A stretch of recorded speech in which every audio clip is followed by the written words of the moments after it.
اعوذ باللہ من الشیطان الرجیم، بسم اللہ الرحمن الرحیم، والصلاة والسلام علی رسولہ الکریم۔ السلام علیکم ورحمۃ اللہ وبرکاتہ۔ آج ہم انشاءاللہ پارہ نمبر 22 پڑھیں گے اور اس میں سورۃ الاحزاب کا بقیہ حصہ، سورہ سبا، سورہ فاطر اور سورہ یاسین کا کچھ حصہ پڑھا جائے گا۔ اس پارے کا آغاز آیت تخیر سے ہوتا ہے۔ یہ آیت کے جس میں امہات المومنین کو اختیار دیا گیا تھا کہ وہ اللہ اور رسول صلی اللہ علیہ وسلم اور دار آخرت کی طالب ہیں یا دنیا کی زینت کی، تو دونوں میں سے ایک چیز کا انتخاب کر لیں۔ یہ دراصل ان دنوں کی بات ہے جب نبی کریم صلی اللہ علیہ وسلم کے گھرانے پر بہت تنگ دستی کا عالم تھا اور بعض اوقات ازواج مطہرات کے اخراجات کے تقاضے پورے کرنے مشکل ہو جاتے تھے۔ اس وقت اللہ کی طرف سے آیات نازل ہوئیں اور تمام امہات المومنین نے اللہ اور رسول صلی اللہ علیہ وسلم اور آخرت کا انتخاب کیا اور اجر عظیم کی حقدار بنی۔ اس سے ہمیں اندازہ ہوتا ہے کہ اقامت دین کی جدوجہد میں نبی کریم صلی اللہ علیہ وسلم اور آپ کے اہل خانہ نے کتنا سخت وقت گزارا، اور یہ بھی ہمیں یاد رکھنا چاہیے کہ اسلامی تحریکوں کے قائدین کو بھی ان حالات سے گزرنا ہی پڑتا ہے۔ اس کے بعد امہات المومنین کے بلند درجات کے ساتھ دوہری ذمہ داریوں کا تذکرہ ہے کہ ان کی نیکی پر انہیں دوہرا اجر ملنے کی بشارت دی گئی ہے اور غلطی پر دوہرا عذاب، کیونکہ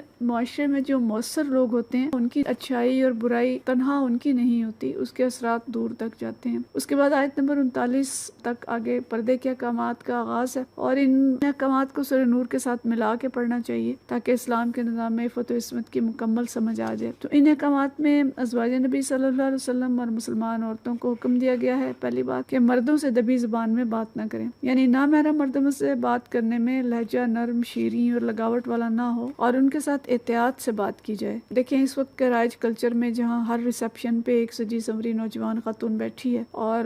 گاڑیوں اور جہازوں میں مردوں کی میزبانی خواتین کرتی ہیں اور ہر اس جگہ عورت بیٹھی ہے جہاں کسٹمر کو گھیرنا ہے، تو سوچیں کہ اس کے اسلام میں کتنی گنجائش ہے، جبکہ مرد جو ہے وہ دوسری طرف بے روزگار دھکے کھا رہے ہیں۔ اگلا حکم یہ دیا گیا کہ عورت کا دائرہ عمل اس کا گھر ہے اور بغیر ضرورت گھر سے نہ نکلے، اور اگر نکلنا پڑے تو سچ سنور کے نہ نکلیں۔ اس پہلو پر بھی سوچنے کی ضرورت ہے کہ اس وقت حقوق نسواں کی تحریکیں جو آزادی نسواں کی تحریکیں کہلاتی ہیں، گویا اللہ کے اس حکم سے عورت کو آزادی دلانے کی جدوجہد کر رہی ہیں، اور شیطانی تہذیب کا کوئی کام مکمل نہیں ہوتا جب تک عورت کو بے پردہ کر کے باہر نہ لے آئے، اور اس کے نتائج ساری دنیا بھگت رہی ہے لیکن قرآن کی طرف پلٹنے کو تیار نہیں ہے۔ آگے حکم دیا گیا سب کو کہ نماز قائم کرو، زکوٰۃ دو اور اللہ اور رسول کی اطاعت کرو۔ آیت نمبر 35 میں مومن مردوں اور مومن عورتوں کی صفات بتائی گئی ہیں کہ یہ مسلمین ہیں، مسلمات ہیں، مومنین ہیں، مومنات ہیں، فرما بردار ہیں اللہ اور رسول صلی اللہ علیہ وسلم کے، یہ صادقین ہیں، سچے ہیں، صابر ہیں، خشوع اختیار کرنے والے ہیں، صدقہ دینے والے، روزہ رکھنے والے، پاک دامن اور اللہ کو کثرت سے یاد کرنے والے، یہ ساری مومنین کی صفات ہیں،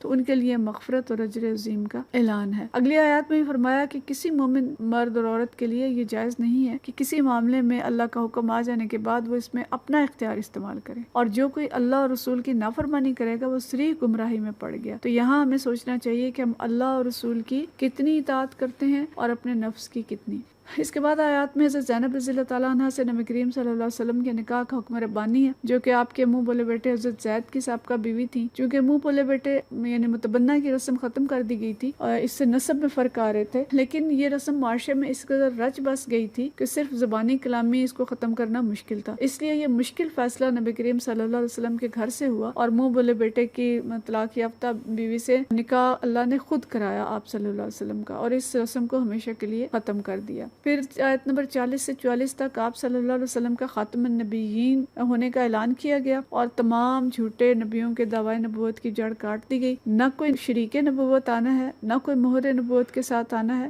سب باطل ہیں۔ پھر مومنین کو اللہ کے ذکر کا حکم دیا اور خوشخبری دی کہ فرشتے بھی اہل ایمان کے لیے دعائیں کرتے ہیں اور اللہ تمہیں تاریکیوں سے نکال کے روشنی میں لانا چاہتا ہے۔ اب دیکھیں کہ بد نصیب ہیں وہ لوگ جو اللہ کی اس محبت کو جھٹک کر ان لوگوں کی پیروی کرتے ہیں جو شیطانی تہذیبوں کے علمبردار ہیں۔ آیت نمبر 45 اور 46 میں نبی کریم صلی اللہ علیہ وسلم کو گواہی دینے والا، خوشخبری دینے والا، روشن چراغ بنا کے اور اللہ کی طرف دعوت دینے والا بنا کر بھیجا ہے، اس کا تذکرہ کیا گیا اور ایمان لانے والوں کو خوشخبری دی گئی۔ آیت نمبر 49 میں طلاق اور عدت کے احکام بیان کیے گئے ہیں۔ 50 اور 52 میں نبی کریم صلی اللہ علیہ وسلم کی تعدد ازواج کا تذکرہ ہے اور آپ کو 4 سے زیادہ شادیاں کرنے کی اجازت خود اللہ تعالیٰ نے دی، اور اس میں امت کے بہت سارے مسائل ہیں۔ پھر نبی کریم صلی اللہ علیہ وسلم کے خانہ اقدس پر حاضری کے آداب سکھائے گئے ہیں جو عام معاشرت کے اصول بھی ہیں کہ کسی کے گھر جانا ہو تو کھانے کا وقت نہ تاکتے رہیں، بلا اجازت نہ آئیں، دعوت کے لیے بلایا جائے تو کھانا کھا کر منتشر ہو جائیں۔ ازواج مطہرات کو مومنین کی مائیں قرار دیا، اور پھر نبی کریم صلی اللہ علیہ وسلم کے بعد کسی سے ان کا نکاح نہیں ہو سکا۔ آیت نمبر 53 اور 59 میں آگے پھر پردے کے احکامات ہیں، اور مردوں کو یہ حکم دیا کہ امہات المومنین سے کچھ مانگنا ہو تو پردے کے پیچھے سے مانگا جائے۔ اس آیت کو آیت حجاب کہا جاتا ہے۔ اس آیت کے نزول کے بعد تمام امہات المومنین کے گھروں کے دروازوں پر پردے لٹک گئے، اور چونکہ وہ گھرانے رول ماڈل تھے تو تمام مسلمانوں کے گھروں پر بھی پردے لٹک گئے، اور کہا گیا کہ یہ دلوں کو پاک رکھنے کے لیے یہ طریقہ بہتر ہے۔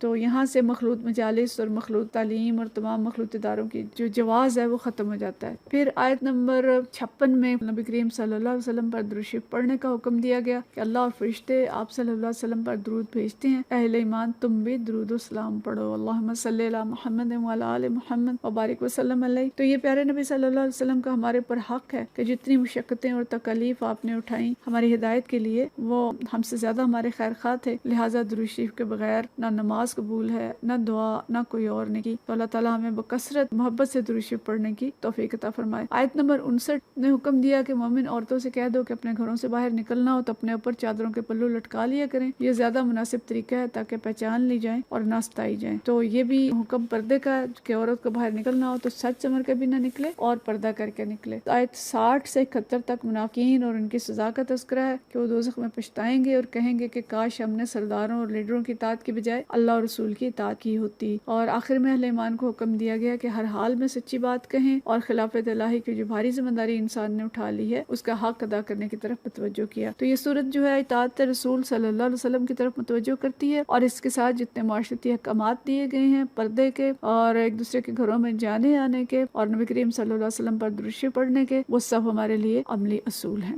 اس کے بعد سورہ سبا ہے، ایک بستی کا تذکرہ ہے سبا کا، اس کی وجہ سے اس کا نام یہ ہے، مکی صورت ہے۔ اس میں آیت نمبر 1 سے 9 تک اللہ تعالیٰ کی صفات بیان کی گئی ہیں اور عقیدہ آخرت پر اعتراضات نقل کر کے ان کا جواب دیا گیا ہے، اور بتایا گیا ہے کہ قرآن پاک سراسر حق ہے، خدا عزیز و حمید کا راستہ دکھاتا ہے جبکہ منکرین اسے جھوٹ قرار دیتے ہیں۔ تو ایسے لوگوں کو اللہ سے ڈرایا گیا ہے اور ان کو عبرت حاصل کرنے کی طرف نصیحت کی گئی ہے۔ آیت نمبر 10 سے 14 تک حضرت داؤد علیہ السلام، حضرت سلیمان علیہ السلام پہ جو نعمتیں اللہ تعالیٰ نے دی ہیں ان کی تفصیل ہے، اور اس کے ساتھ انہیں حکم دیا گیا کہ اے آل داؤد اللہ کا شکر ادا کرو۔ اس صورت کے اندر شکر کا موضوع جو ہے بہت تفصیل کے ساتھ آیا ہے۔ پھر آیت نمبر 15 سے 20 تک قوم سبا کی ناشکری اور انکار آخرت کا تذکرہ ہے۔ قوم سبا یمن میں آباد تھی، اللہ تعالیٰ نے انہیں باغات عطا کیے اور حکم دیا تھا کہ نعمتوں پر اللہ کا شکر ادا کرو، لیکن اس قوم نے جو اللہ سے دعا کی کہ اللہ ہماری سفر کی مسافتیں لمبی کر دے، ربنا باعد بین اسفارنا، کہ ہماری آبادی زیادہ ہو گئی ہے، اس آبادی کو کم کر دے، تو اللہ تعالیٰ نے انہیں یہ سزا دی، ایک سیلاب آیا اور ان کے باغ جو تھے وہ اجڑ گئے، اور اس کے بدلے اللہ تعالیٰ نے جھاؤ جنکار جو تھا وہ وہاں پہ اگا دیا۔ تو یہ